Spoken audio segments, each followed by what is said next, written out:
The spring my grandfather planted reeds along the lower fence line, 3 different men stopped their trucks on County Road 14 to watch him do it. I remember this, not because I was old enough to understand what he was doing, but because my grandmother told it to me so many times the memory feels like my own. She said the first man leaned out his window and called across the field, "What in the hell are you putting in there, Eldon?" And when my grandfather explained, "Phragmites along the bank edge, native sedge mixed closer to the fence posts, willow cuttings staked every 4 feet down to the first bend," the man laughed. Not meanly, she said, just the laugh of someone who has decided already that what they're looking at is foolish. The second truck stopped because the first one had. The third man didn't bother to roll down his window at all. I think about those 3 trucks a lot now. I think about them when I'm standing where my grandfather stood in my grandfather's boots, literally, because his old pair fit me almost perfectly, which surprised me when I found them on the peg last April. I think about them when I look at what the creek bank looked like in March of 2023, compared to every other property along its length in Callaway County, and I think about them when I remember who called me in the first week after I took over here and what they said. I was 19 years old when I signed the paperwork at Meridian Agricultural Bank on the second Thursday of February. It was cold, the kind of cold that feels personal, like the weather has made a decision about you. My grandfather had been gone 11 months, and the estate process had taken all of those 11 months. And by the time the pen was in my hand, I had already had 4 conversations with adults, 2 of them lawyers, one of them a man from the county extension office who meant well, one of them my own uncle, who had suggested gently or not so gently that I think carefully about my options. Options was the word they all used, as if keeping the farm wasn't 112 acres in the Callaway Creek watershed, 40 acres of cropland, the rest in pasture, woodlot, and what my grandfather had called the river corridor, the long margin of land between the east fence and where the water moved. The house needed a new roof on the back addition. One of the grain bins had a seam rust I hadn't fully assessed yet. I had 17 head of cattle, a tractor that started on the 3rd try if the temperature was above 28 degrees, and approximately 4 months of operating capital if I spent nothing I didn't have to spend. And I had the reeds. I didn't know yet what they meant. I just knew my grandfather had put them there for a reason. The first thing I did that morning, this was a Tuesday in the 3rd week of March 2022, still cold enough that my breath fogged the kitchen windows, was walk the river corridor. I had walked it before, in the way you walk a place you've known your whole life, casually, without attention. Summer visits when I was 12, helping my grandfather carry fence posts, running the east edge of the property on weekend mornings when I was 16 and thought I was training for something, but I had never walked it as the person responsible for it. That changes what you see. The corridor ran roughly 900 feet north to south between the last fence post and the near bank of Callaway Creek. In width it varied, maybe 60 feet at the narrow end near the cattle gate, broadening to almost 140 feet where the creek bent west at the property's southern corner. My grandfather had mowed none of it, not in the last decade at least. The grass was tall and matted from winter, and through it, in irregular clusters that followed some logic I couldn't read yet, the reeds stood, phragmites. That was what the man from the county extension office, his name was something with an R, Ryland maybe, or Rylander, had called them when I mentioned them over the phone the week before. He'd said it the way you say a word to warn someone. Phragmites australis. Invasive in most of the Midwest, he said, hard to manage, crowds out native species, clogs drainage channels, can make a mess of a riparian zone if you let it take hold. I had thanked him and hung up and stood in my grandfather's kitchen for a long moment before I started a new page in my notebook. What Rylander, I'm almost certain it was Rylander, hadn't asked, and what I hadn't known to tell him yet was that my grandfather had not failed to manage these reeds. He had planted them. I knew this because of what I found 3 days after I signed the estate paperwork. The desk in the east bedroom, the room he used as an office, always with the door partly closed, always with the same smell of machine oil and cedar that I associated entirely with him, had a lower right drawer that was stuck, not locked, stuck the way old wood sticks in humid conditions along a runner that's warped a quarter inch over 40 years. I worked it open with a flathead screwdriver and a patience I didn't know I had yet. Inside was a brown accordion folder, its elastic band cracked and brittle, and inside that, in his handwriting, small, slanted slightly left, the handwriting of a man who taught himself to write after he was grown, was 11 years of notes about the river. He had started them in 2009. He had not stopped until 6 weeks before he died. The notes were not organized the way I would have organized them. There was no index, no table of contents, no dates running in strict sequence at the top of each page. What he did instead was write in bursts, sometimes 3 pages in a single week, sometimes nothing for 4 months, and the dates appeared mid-paragraph, embedded in the observations themselves. March 14, 2011, water came up 18 inches in 6 hours. July 3, 2013, the far bank lost another 4 feet of soil. Numbers alongside sketches, rough cross-sections of the riverbed, the angle of the current against the near bank, small arrows, showing where the water accelerated around the bend 200 yards upstream from the fence line. He had been watching the river the way a doctor watches a patient who isn't sick yet, but whose color is wrong. The earliest entries were mostly factual, rainfall amounts, dates when the creek that fed into the river ran cloudy versus clear. He noted when the neighbor 2 farms north, he didn't use a name, just the north property, tiled his lower field in 2010, and then in the margin, in slightly darker ink as though added later. Run off faster now, watch the bend. By 2013, the entries had changed. He had started reading, he referenced things, a USTA extension bulletin on riparian buffers, a county soil and water conservation district report I later found folded behind the folder, a book whose title he abbreviated in a way I couldn't decode at first. Mitch and G. I looked it up 3 weeks later. It was a wetlands ecology textbook, the kind assigned in university courses. He had gotten it through the county library's interlibrary loan system. There was a slip of paper with the library's stamp, still tucked inside the accordion folder, dated February 2014. He was 67 years old when he checked out that textbook. What I noticed, sitting on the floor of that east bedroom with the folder spread across my knees, was that the notes didn't read like a man trying to solve a problem. They read like a man accumulating permission, as if he already knew what he wanted to do, had maybe known it for years, and was building, page by page, the argument that would allow him to do it without being dismissed as an old man who'd gone soft over a patch of weeds. There were people to convince. That much was clear from a single entry dated September 2015, written in harder strokes than usual. Spoke with D again. He says it won't work. I told him I wasn't asking. I didn't know who D was yet. I set the folder on his desk and sat in his chair, a wooden office chair with a cracked vinyl seat that I'd repaired, twice in 2 years with electrical tape, and looked out the east window at the field. The river wasn't visible from there, but the reeds were. I found out who D was 3 days later, and I found out the hard way. I was at the co-op in town, the Granville Mills feed store on Route 9, the one with the cracked parking lot and the bulletin board where people still pin index cards looking for hay, picking up a 50-pound bag of lips and a replacement gate latch. The man behind the counter had sold my grandfather feed for 20-some years. He was pleasant enough with me, in the careful way men are with women they've decided are temporary. While he was ringing me up, the door opened behind me and a heavy-set man in a green canvas jacket came in mid-60s, boots with actual dried mud on them, which meant he wasn't performing farmer, he actually was one. He looked at me, then past me, as if checking whether someone more relevant was in the room. "You're the granddaughter," he said, not a question. I told him I was. He made a sound in the back of his throat that wasn't quite agreement. "Darrell Pruitt," he said.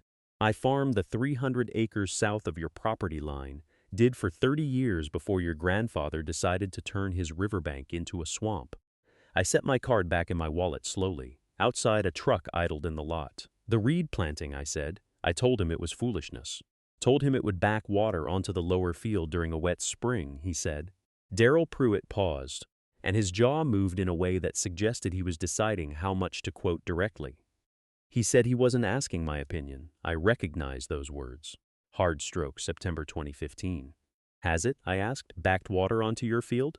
He looked at me the way men look at you when you've asked a question they wanted to be rhetorical.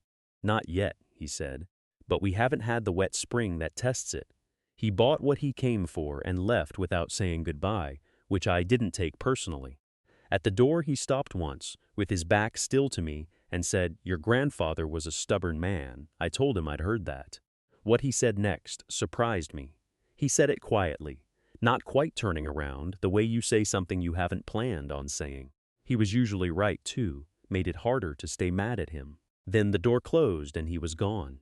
I drove home with the layer pellets in the back and the gate latch rolling around on the passenger seat and thought about that accordion folder, about all those careful notes, all that accumulated permission.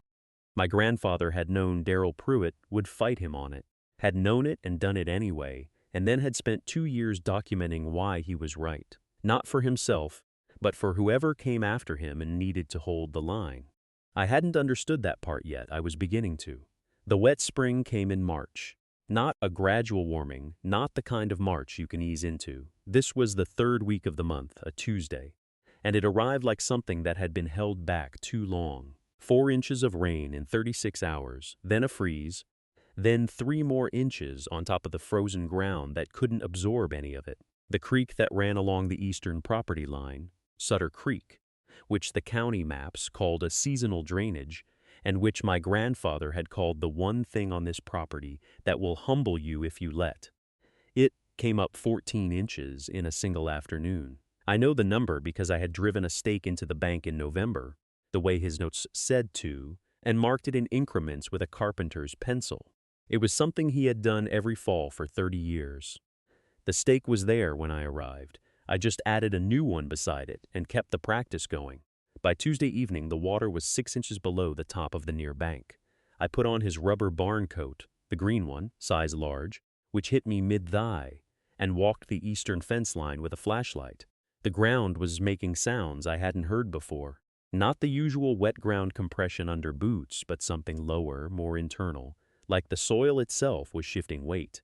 The creek was moving fast. In the flashlight beam, I could see the surface texture of it, ridged and uneven, carrying sticks and pale clots of foam. Then I reached the bend where he had planted the reeds. I want to describe what I saw carefully, because I have thought about it many times since, and I don't want to exaggerate it or make it neater than it was. What I saw was not a miracle. It was not dramatic in the way floods are dramatic in photographs. It was quieter than that, and because it was quieter, it took me a moment to understand it. The bank held.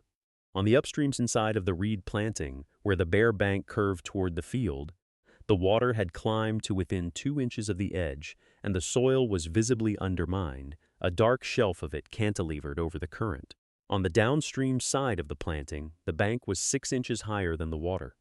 The root mass, 3 years of it by then, dense and interlocked in ways I couldn't fully see, had simply refused to let go. The water moved through the reed stems, slowed, and moved on. The bank did not move with it.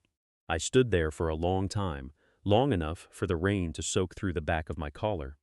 The flashlight beam caught the reed stems in the current, bending and returning, the way something can bend without breaking if its roots go deep enough.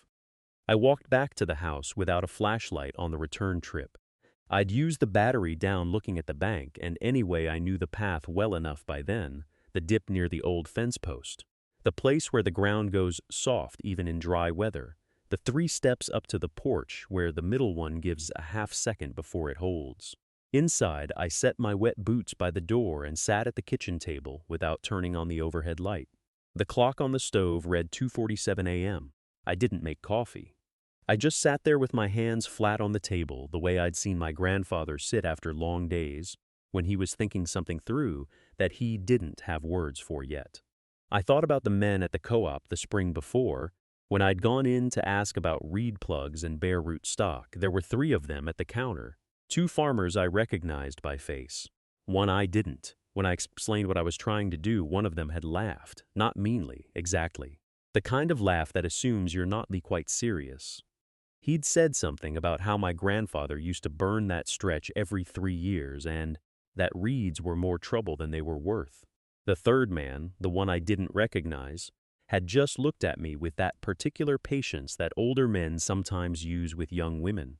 A patience that isn't really patience, that is actually a kind of waiting for you to stop talking. I hadn't argued with them. I'd bought what I needed from a native plant nursery 40 miles east and planted it myself over 2 weekends in April. Now it was nearly 3 in the morning, a 100-year flood moving through my pasture, and the bank had held. I didn't feel triumphant about it. That surprised me. I'd expected to feel something sharp and definite, something I could have pointed at. What I felt instead was quieter than that, close to the feeling you get when a sick animal finally eats again, when you've been watching and waiting for so long that the relief, when it comes, is mostly exhaustion. I got up and went to the shelf above the wood stove where I kept his journals. The third one. I'd read it enough times that I could open it near the place I wanted without searching. He had written about the creek in the wet spring of 1974. He'd written about losing 8 feet of bank in a single night and finding the field markers 30 yards downstream. He'd written, "The creek will take what you give it."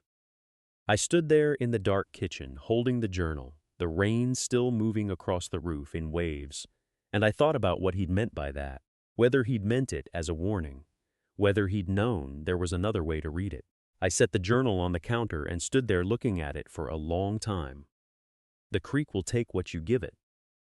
He'd written that in March of 1974, 6 weeks after losing the bank markers, 3 weeks before he'd ordered the first bundle of dormant reed rootstock from a nursery in Peoria that didn't exist anymore. I knew the sequence because I'd cross-referenced the journals against the order ledgers, the way he'd cross-referenced his own notes against the county's topographical surveys. That's what he'd been doing all along, reading multiple things at once, layering one document against another until a pattern emerged that wasn't visible in any single one of them. I'd learned to read that way from him without knowing I was learning it. The rain lightened around 5 in the morning, not stopping, just thinning. I could hear the difference in how it hit the kitchen window, the hard percussion softening into something more sustained and quiet. I put on my barn coat and my rubber boots and walked down to the south pasture in the gray early light. The reeds were still standing. I don't know what I'd expected. I'd watched them all night through the window, and I'd believed the bank was holding, and I'd known the reeds were doing what he'd said they'd do. But there is a difference between believing something in the dark through a window and standing in front of it in rain at 5 in the morning and seeing it with your own feet in the mud. The water had come up to the 3rd wire of the fence line. There was a debris line of leaves and small sticks caught in the reed stems, showing exactly how high the surge had reached. The reeds had bent with it. That was the thing he'd written about. That was the property he'd described in the second journal and again in the third. They bent without breaking, and the bending itself was the resistance. They'd laid almost flat at the peak of the surge and then come back. Some of them were still leaning, slow to return, the stems at an angle that showed which direction the water had moved. I walked the bank for about a quarter mile, checking the ground at the water's edge. There were 2 spots where the soil had softened and the edge had slumped slightly, maybe 6 inches of loss. Nothing like the 8 feet he'd documented in 1974. Nothing close. I crouched down at the second soft spot and pressed my hand into the mud. The reed roots were visible in the exposed face of the bank, a dense pale mat that held the soil together even where the surface had given way. I sat there in the rain with my hand in the mud and looked at what 40 years of work looked like up close. It looked like a wall, not dramatic, just dense, just there. I stayed crouched at that bank for longer than I meant to. The rain had lightened to the kind of mist that you only notice when you look at your sleeve and see it soaked through. My knees were wet. My boots had sunk an inch into the soft ground. I didn't move. There was something I kept coming back to, pressing on it the way you press on a bruise to understand its edges. He had planted these reeds when he was 43 years old. He would have known, doing the math, that he was planting them for someone who wasn't born yet, not a hedge against his own loss. A hedge against mine. I pulled my hand out of the mud slowly. The root mat had given a little under my palm but held. I could see 3 distinct layers in the exposed bank face, topsoil dark and dense, then a pale sandy layer, then the older clay below it, red-brown and tight. The roots ran through all 3. They hadn't stayed near the surface the way I'd expected. They had gone down. I walked back toward the equipment shed through the wet field, and I was thinking about the conversation with the county assessor's office from the week before the storm. A man named Pruitt, Dennis Pruitt, who had driven out from Caldwell to look at the drainage survey. He had stood at the top of the bank in his clean khakis and looked down at the reed beds and said, not unkindly, but with the particular patience of someone explaining something obvious, that riparian buffers of that scale were unusual for a private holding of this size, and that the county might have interest in acquiring the corridor for management purposes. He'd handed me a card. The number on it was not embarrassing, but it wasn't right either. It was the number someone offers when they expect you to say yes because you don't. No better. I hadn't said anything then. I'd looked down at the reeds and back at him and said I'd think about it. I hadn't thought about it. I'd put the card in the kitchen drawer with the dead batteries and the rubber bands and forgotten it until the storm came. Now I was thinking about it again, but differently. The question Pruitt had asked, whether I could manage a corridor that size on my own, wasn't a question anymore. The storm had answered it, or rather he had answered it 40 years ago, by going out with bare root plugs and a spade and doing the work season by season until the answer was already built into the ground. What I had to figure out now was what I was going to do with that answer. Whether I was going to let the county absorb it quietly into a management plan, or whether I was going to understand it well enough to defend it myself. I didn't know yet. I went inside to get dry. The kitchen smelled like wet wool and old wood. I hung my grandfather's barn coat on the hook by the door and stood at the sink running warm water over my hands until I stopped shaking, not from cold exactly, more from the kind of tensions that lives in your shoulders without your permission. Through the window, the rivers was still running high, brown and churned, but the rain had eased to a mist that softened everything at the edges. I made coffee and sat at the table with the notebook I'd found in the smokehouse, the one with his planting records. I'd read through it a dozen times by then, but I went back to the early pages, the ones from when he first started. His handwriting was small and regular, the kind formed by someone who'd been taught that legibility was a courtesy. Each entry had a date, a weather observation, and a tally. How many plugs, what species, what's spacing, what's survival rate when he checked the following spring. He lost a lot of them that first year, nearly half. He noted it without drama. Plugs lost to deer browse 41%. The following year he'd added a notation. Installed temporary exclusion wire, $3 roll from the co-op. The survival rate the second year was 88%. He'd written nothing next to that number. He didn't need to. What struck me sitting there with cold hands around a warm mug was that he never once wrote down what the corridor was. He knew. He didn't need to remind himself. Every entry was about what he'd done and what had happened next, never about the larger purpose. Because the larger purpose was too obvious to require language. He was building something. The building was its own justification. I thought about that county offer again. The number they'd named wasn't insulting because it was low. It was insulting because it was incurious. They wanted the land without wanting to know what was in it. They wanted to manage the outcome without understanding the work that had produced it.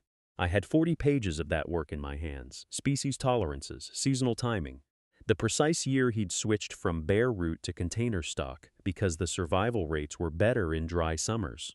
That wasn't just land. That was a method, and a method is different from property. I got up and found the county agent's card in the drawer, not Pruitt's, the other one, the woman who'd come out the week after the storm to document the water line. I'd liked how she'd walked the corridor without talking, just looking. She'd crouched down near the sedge and pressed her fingers into the soil the way you do when you actually want to know something. I set her card on the table beside the notebook and looked at both of them for a moment. Then I went to find a pen. Her name was Dana Soloway, and she answered on the second ring. I hadn't expected that. It was a Thursday evening, just past 6, and I'd half prepared myself for a voicemail. But she picked up, and her voice had the same quality as her hands in the sedge, deliberate, unhurried, like she had nowhere else to be. I told her I had my grandfather's planting records, all of them going back to the first year, species, placement, survival rates, the reasoning behind each decision written out in his own hand. I told her about the storm corridor, about how the water had moved through the property and what had stopped it. I kept my voice even. I tried to sound like I was describing facts, not arguing a case. She was quiet for a moment after I finished. "How far back do the records go?" she asked. 1991, I said. "He started the plantings in spring of that year. The first notebook covers the whole first decade." Another pause. I heard her writing something. "The county's proposal," she said carefully, "is still formally open, but proposals like that have context. They're written before anyone goes out and walks the ground. Sometimes the context changes." I didn't say anything. "I'd like to come out," she said. "Not officially. Just to look at the records and walk the corridor again. Would that be all right?" I said it would. We agreed on Saturday morning. After I hung up, I sat at the kitchen table for a long time without moving. The notebook was still open in front of me. His handwriting in the margins was smaller than in the main text. The marginalia were where he'd gone back and revised his thinking. Sometimes, years later, one notation near a drawing of the riverbank said simply, "Wrong about the timing, corrected 98.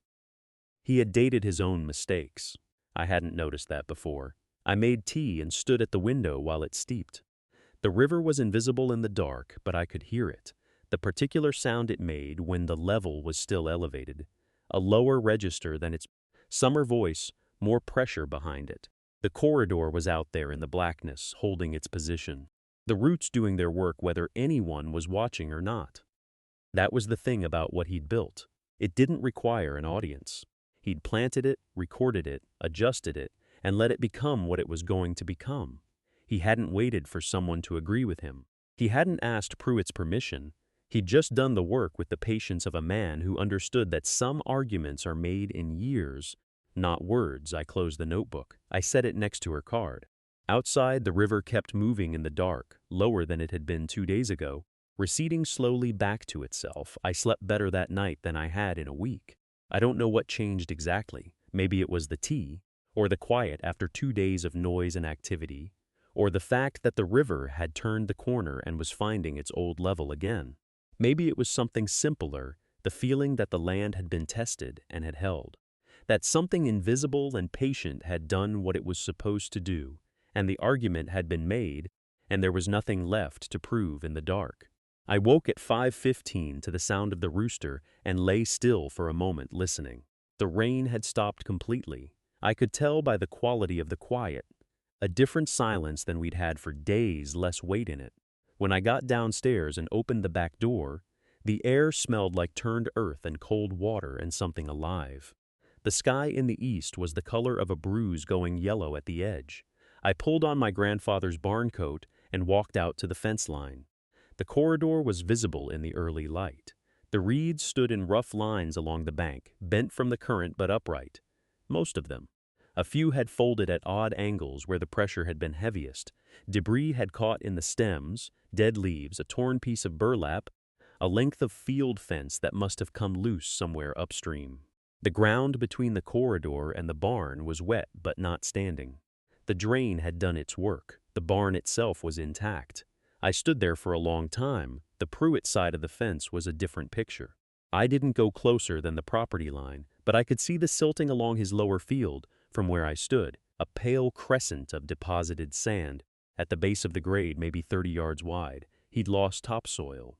His winter cover crop, what was left of it after the dry fall, had been stripped in a band along the slope. I felt something complicated standing there, not satisfaction exactly. Something quieter and less comfortable than satisfaction. I thought about the letter he'd sent my grandfather. "Your experiment is your problem."